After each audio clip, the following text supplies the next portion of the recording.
Welcome back for the final time. So we've come to the end of this course, and it's time to try to answer some of the questions we've asked along the way. One of our questions has been whether there is such a thing as a Celtic culture. Of course, what we mean by Celtic must be very carefully defined. We need to distinguish between the legacy of the ancient Celtic speakers of the time of Julius Caesar and the people of today who live in what we have come to call the Celtic fringe. As we've seen, it's not a simple matter to draw a direct line between the ancient Celts and the Celts of today. One scholar once claimed that an ancient Irish warrior could walk into a Dublin pub and fit right in. I do not think that would work out at all well. Let's keep in mind that the ancient Celts supposedly would kill each other over who deserved the choicest cut of meat at the feast. And even if we accept that such stories are exaggerations, I think it's still a stretch to say that there would be any kind of deep affinity between people of 2,000 years ago and today. But modern inhabitants of the Celtic regions have made a conscious effort to connect with their ancestors. So the Celts of the past and the Celts of today do have certain things in common, and especially the ones that have made Celtic culture so popular around the world, such as a pronounced love for literature and music and art and even sports. These areas of artistic endeavor had special salience in ancient Celtic societies because they called for great expertise, and in societies that were too poor to demonstrate their wealth in monumental building, for example, expertise was the ultimate form of conspicuous display. The more skillful your poet, the richer you were. And I think today we're also impressed by the tremendous skill of artists and musicians and writers. Let me give you an example of how the Celtic legacy still speaks to us today. One of my favorite films is The Secret of Kells, an animated film from 2009 that tells the story of the creation of the Book of Kells and its miraculous preservation from Viking attacks. In the film, the intricate interlace ornament and the magical beasts in this beautiful manuscript literally come to life on the screen. The movie itself is a testament to the success of the Celtic revival movement because it was the rediscovery of the Celts in the modern period that made Celtic art so popular that it can serve as a metaphor for the need to preserve and celebrate beauty, even when faced with violence. The Celts of today have all the advantages of their rich cultural heritage, and they gladly share them with the rest of the world. In this final lecture, I want to present an overview of the Celtic world today. First, I'll talk about the Celtic phenomenon as a whole by tracing the history of the so-called pan-Celtic movement over the past century or so. Then we'll talk about the individual Celtic regions comparatively and consider two related questions: politics and language.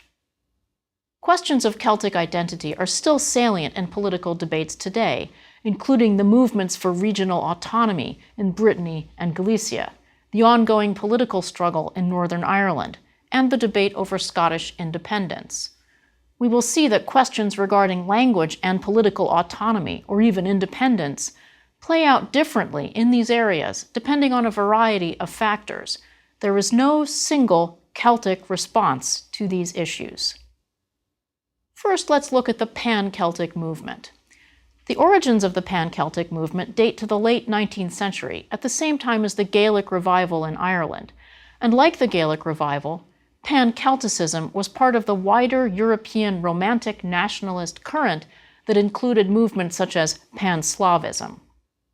In 1900, the Celtic Association was formed to promote Celtic culture, and it began holding frequent pan-Celtic congresses. These meetings included some of the trappings of Celtic revivalism that we looked at earlier. For example, congresses would open with neo-Druidic ceremonies. Some of the more radical proponents of pan-Celticism, such as the Celtic League founded in 1961, actually want to reunite the Celtic realms under a single Celtic political authority. This would of course mean that all of the Celtic realms, except the Republic of Ireland, would need to secede from the nation-states of which they are currently a part. This is, admittedly, a radical fringe position, and there is no realistic chance of any such unified Celtic state ever materializing, and by the way, it never existed in reality. Nevertheless, the Celtic League is a United Nations accredited, non-governmental organization.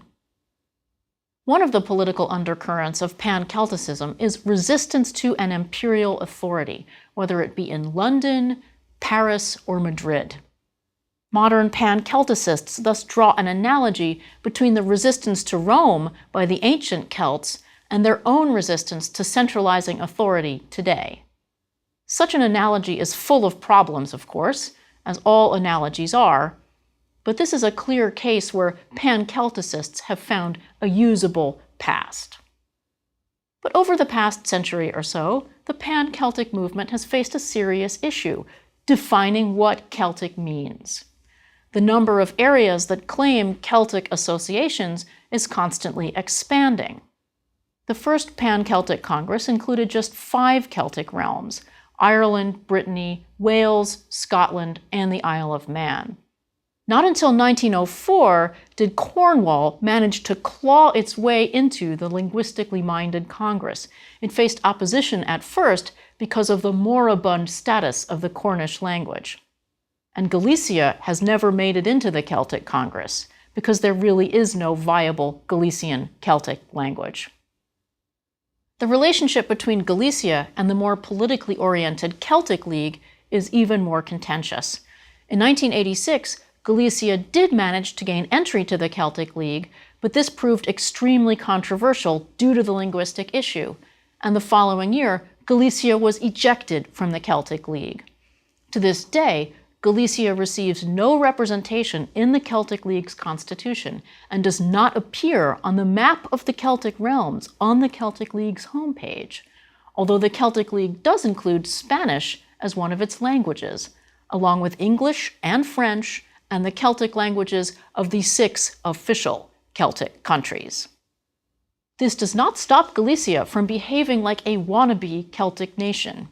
Galician tourist materials regularly trade on the Celtic connection. And here I think we see a fascinating example of the Celtic loop being closed. As you may recall, the medieval Book of Invasions stated that the sons of Meal had come to Ireland from Spain, specifically from the tower in A Coruña in Galicia that was originally a Roman lighthouse. It had become associated with a legendary king named Brogan, and this name probably was a corruption of the name Brigantia, which actually referred to the region, not to a specific ruler. These legends were well known in both Ireland and Spain due to trading contacts, and in 1602, when the Irish rebel leader Red Hugh O'Donnell arrived in Spain after his defeat at the Battle of Kinsale, he was taken to see the lighthouse, because that seemed the logical place to take a visiting Irishman.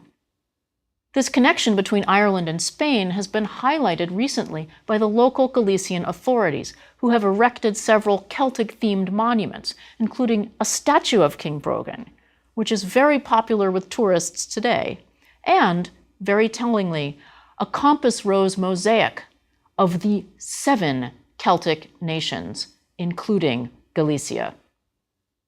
Of course, these assertions of the status of Galicia as a Celtic region are very much tied up in an ongoing debate within Spain about autonomy for its various regions. Galicia is not going to give up knocking on the Celtic door, and nearby Asturias is also interested in getting in on the act.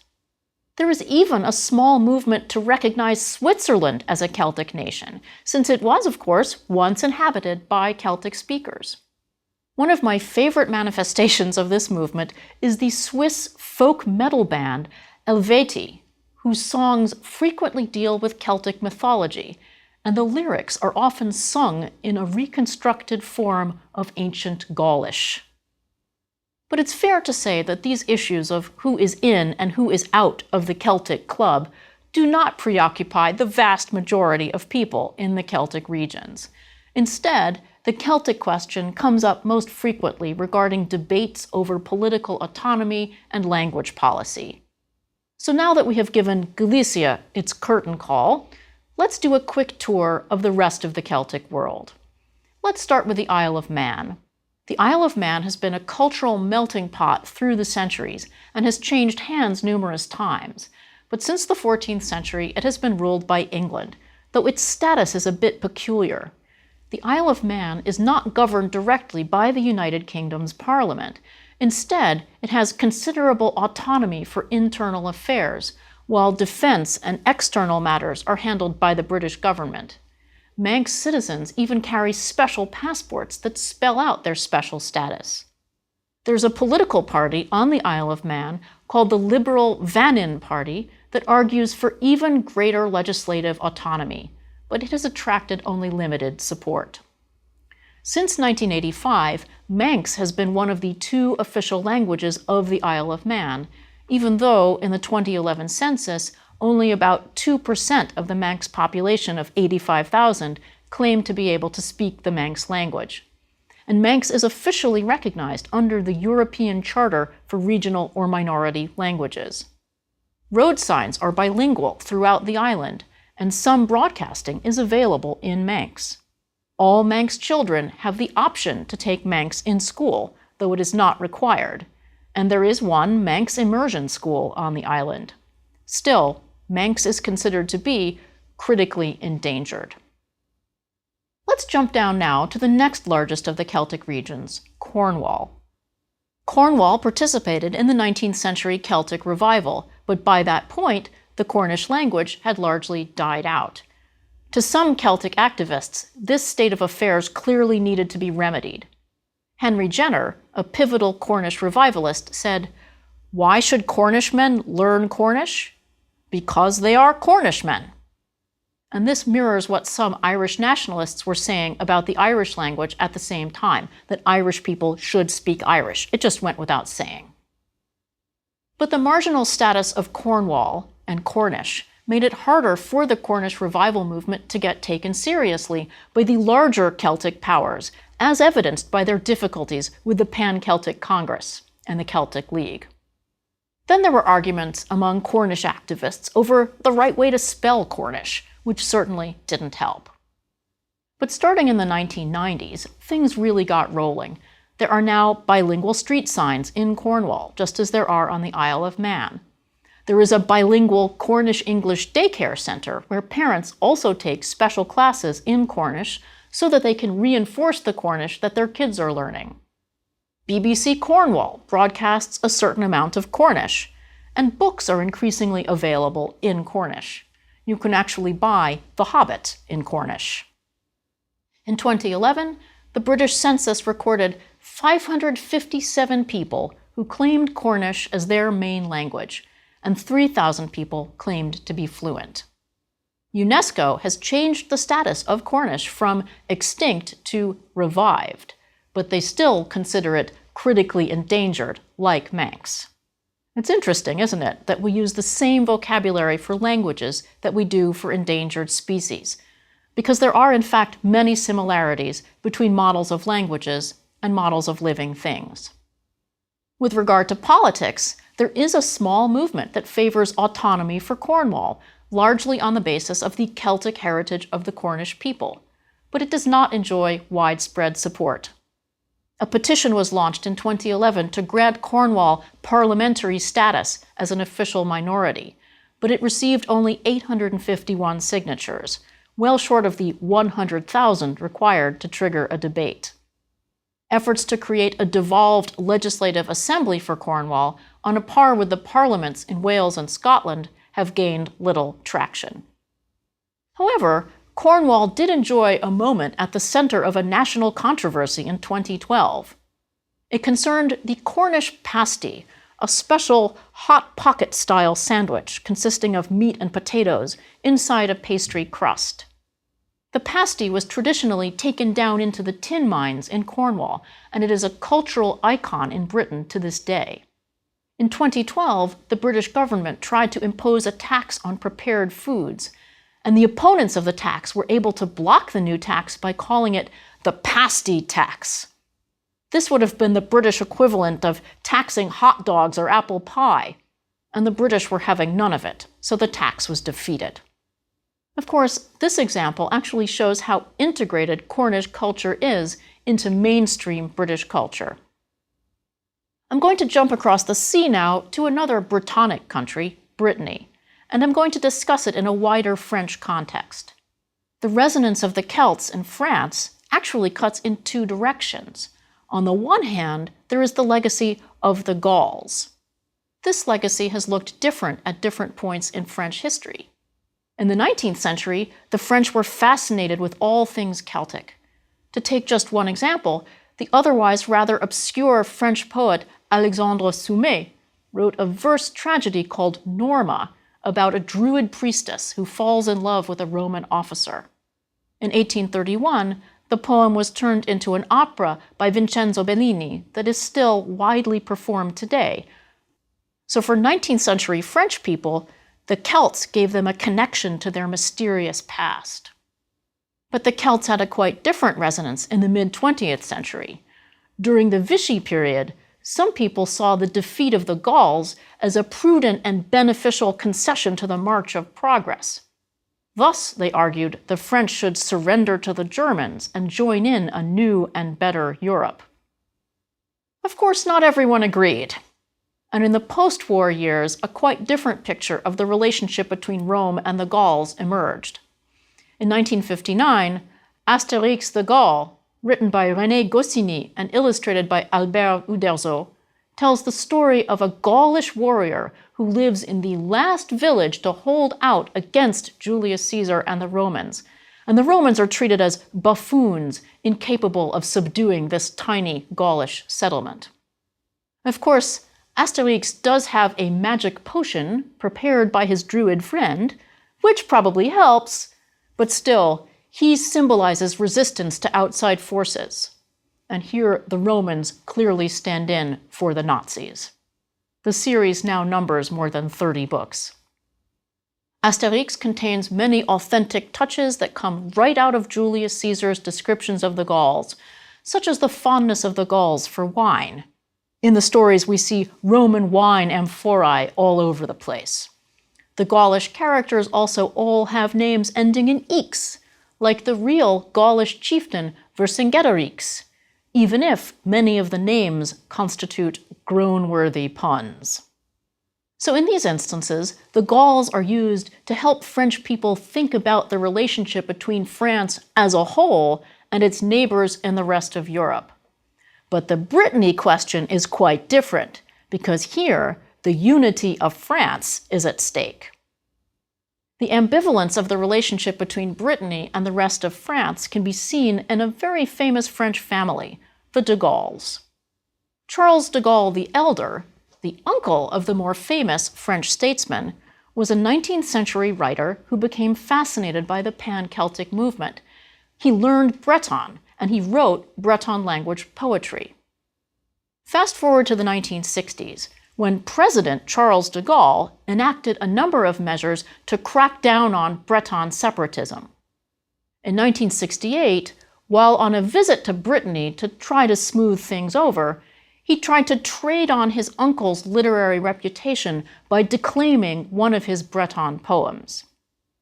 Given that de Gaulle had recently agitated for independence for Quebec on the grounds of linguistic tradition, de Gaulle's use of the Breton poem struck the hostile crowd as hypocritical, and they drowned out the rest of the speech.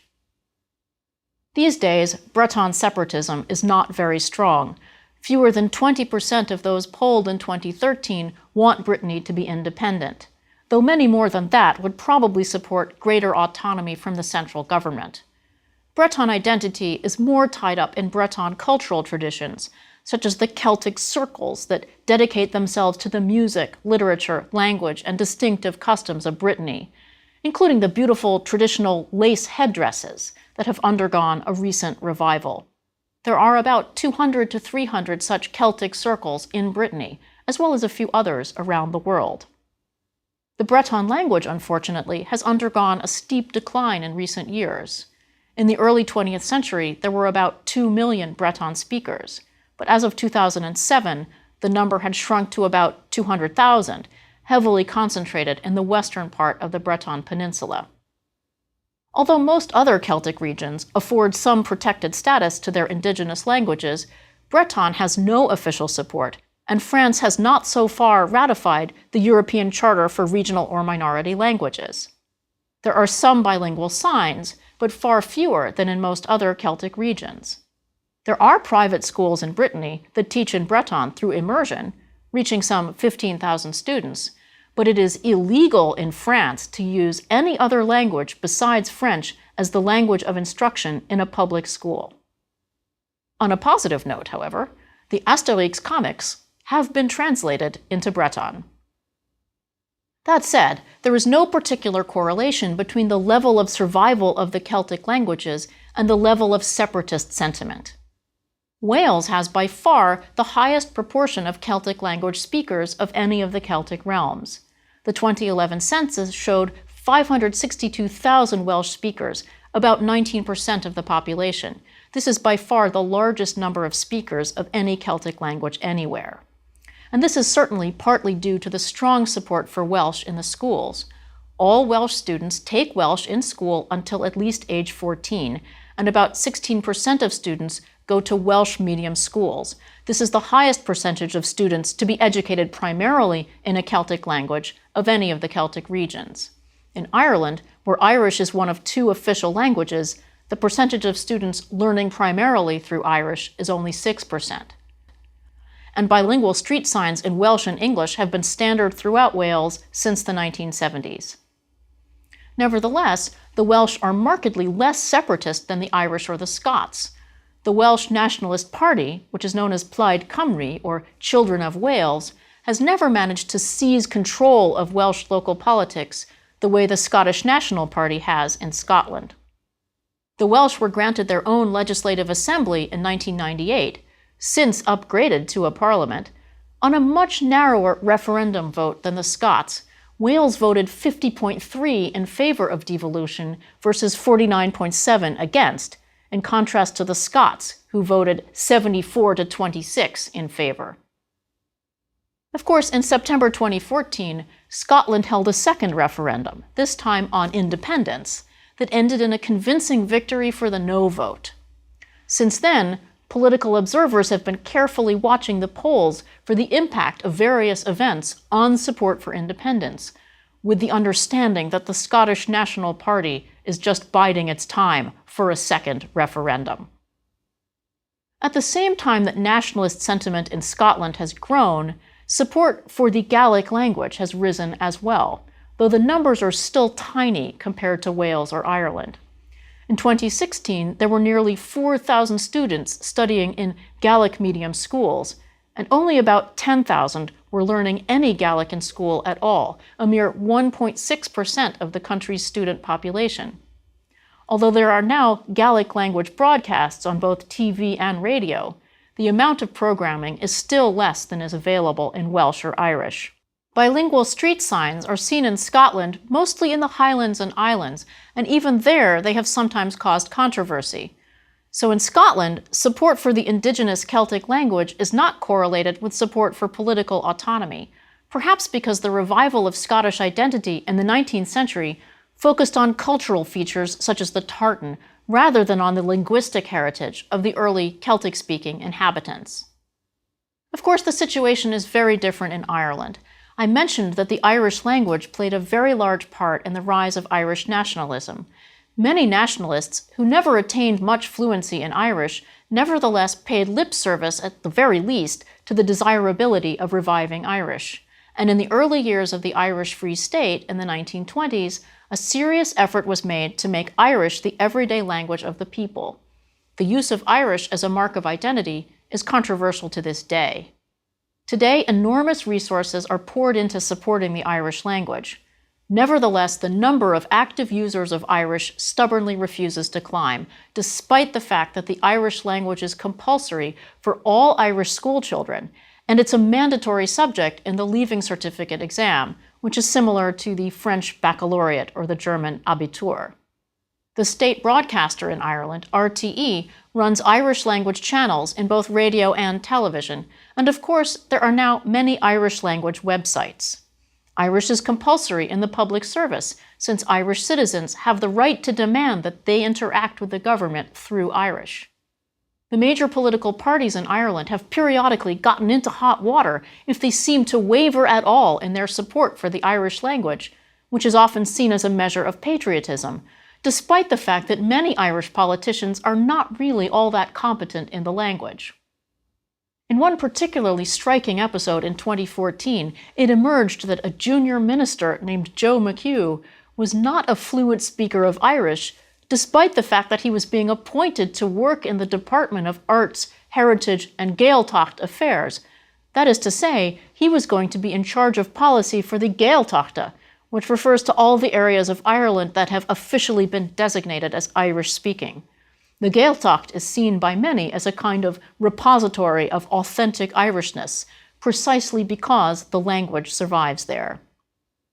But there are certainly plenty of other people who have no particular affinity with Irish and simply resent having to learn it in school.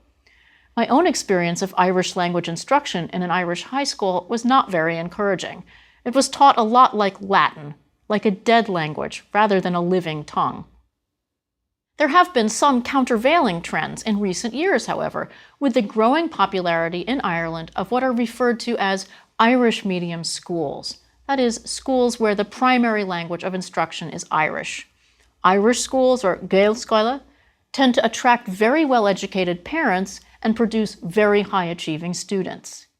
It remains unclear, however, whether students who are educated in Irish language schools go on to speak Irish more in their daily lives than other students. Irish language policy can be controversial in the Republic of Ireland, but it is even more politically sensitive in Northern Ireland. In the Republic, there is at least a broad consensus that there is a connection between the Irish language and Irish identity. Even people who really resent having to learn Irish might feel a bit guilty about feeling that way. But in Northern Ireland, where the population is divided between people who identify themselves primarily as Irish and people who identify themselves primarily as British, there is a long history of Irish being used as a marker of radical nationalism. For example, during the Troubles of the 1960s through the 1980s, among nationalist prisoners, some of the most popular classes they could take in prison were Irish language courses. Of course, very happily, Northern Ireland is now at peace, though many issues remain to be solved, including issues of identity that are partially expressed by means of language. One of the two nationalist parties, Sinn Féin, whose name means "we ourselves" in Irish, has advocated strongly for an act to foster the Irish language.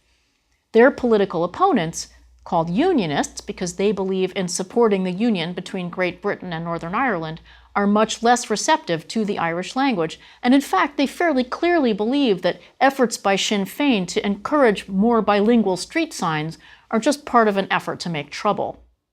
The Unionists have countered with the suggestion that there should also be special status for what they call Ulster Scots, which is the vernacular that developed in Northern Ireland out of the Scots dialect spoken by Ulster's 17th century settlers. And language is not the only cultural issue that divides North and South in Ireland. Another very salient issue is sports. I've talked about how the Gaelic Athletic Association is central to the national identity of the Republic of Ireland, and it's woven into the political fabric of the nation. For male Irish politicians in particular, it can be a huge asset to have played GAA sports for their county, much the way success in college or professional athletics is an asset to an American politician. The reason the GAA is controversial politically is that GAA games are played as county versus county competitions in all 32 counties of the island of Ireland. In certain strongly nationalist neighborhoods of Belfast, such as the Ardoyne, highly sectarian murals celebrate the nationalist credentials of the GAA. One famous example depicting GAA players has the words "Welcome to the Ardoyne" in Irish at the top, and it also has the 4 provincial flags of Ireland on the corners. meaning that all 4 provinces of Ireland belong under one government. The GAA is so nationalist, in fact, that until quite recently, members of the GAA were forbidden to play so-called foreign games, which really meant sports that had been introduced into Ireland from England, including soccer, rugby, and of course, cricket. In response to this nationalist exclusivity, members of the British security forces were forbidden to play Gaelic games. Of course, this rule became obsolete in the south of Ireland after Irish independence, but it was very much in effect in Northern Ireland, where members of the local police force, the Royal Ulster Constabulary, or RUC, were barred from GAA membership. The ban was lifted in 2001 when a new, explicitly non-sectarian police force known as the Police Service of Northern Ireland, or PSNI, replaced the RUC. The subject of Gaelic games is still rather touchy in Northern Ireland. It can cause controversy if a unionist politician attends a GAA match, though more and more unionists are seeing the value of appealing to GAA fans in their constituencies. Sports might be starting to help break down some very old social boundaries, but the process has a long way to go. So how can we sum up over 2,000 years of the Celtic phenomenon? This is a tall order, of course, but it's useful to give it a try. Let me return to a topic I have mentioned several times before.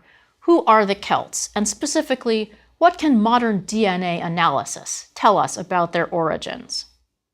Recent work has shown that the residents of the so-called Celtic fringe had probably been living in these areas for thousands of years before the people known to the classical authors as the Celts were active on the continent.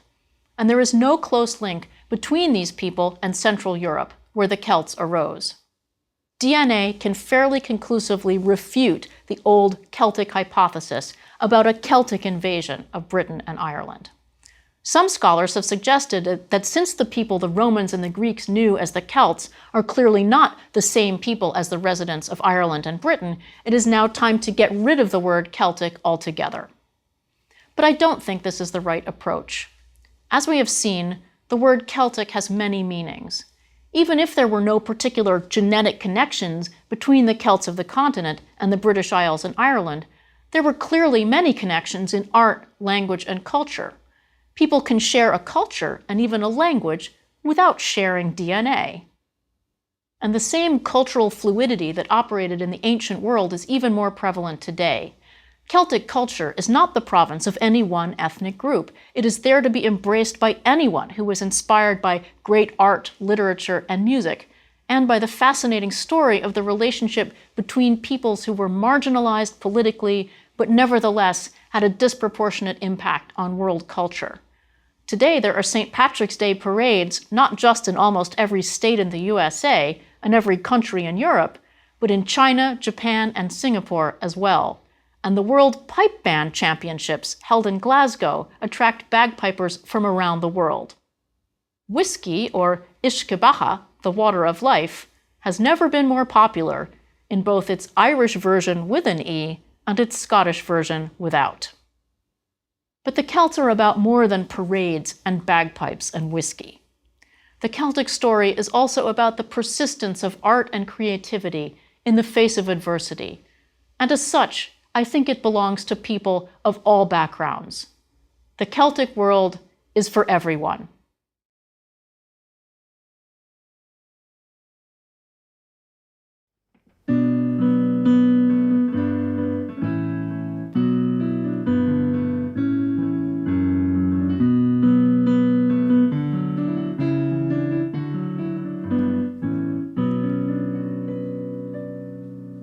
Near to Banbridge town in the county Down, one morning in July, down a bowring green came a sweet colleen, and she smiled as she passed me by. Oh, she looked so neat from her 2 white feet to the sheen of her nut brown hair. Sure, the coaxing elf, I had to shake myself to make sure I was standing there. Oh, Bantry Bay, up to Derry Quay, and from Galway to Dublin town. No maid I've seen like the sweet colleen that I met in the county Down. As she onward sped, I took my head, and I gazed with a feeling queer. And I said, says I, to the passer-by, "Who's the maid with the nut-brown hair?" She smiled at me with pride, says she, "That's the gem of Ireland's crown. She's young Rosie McCann from the banks of the Bann, she's the star of the county Down. Oh, Bantry Bay up to Derry Quay, and from Galway to Dublin town. No maid I've seen like the sweet Colleen that I met in the county Down."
Shoulder shook my head and I looked with a feeling rap. And I says as I to a passerby, "Who's the maid with the nut brown hair?" He looked at me and he says he, "She's a gem of Ireland's crown. Young Rosie McCann from the banks of the Bann, she's the star of the county Down. Near Bantry Bay up to Derry Quay, going to Dublin town. No maid I've seen like sweet Colleen, and I met in the county Down."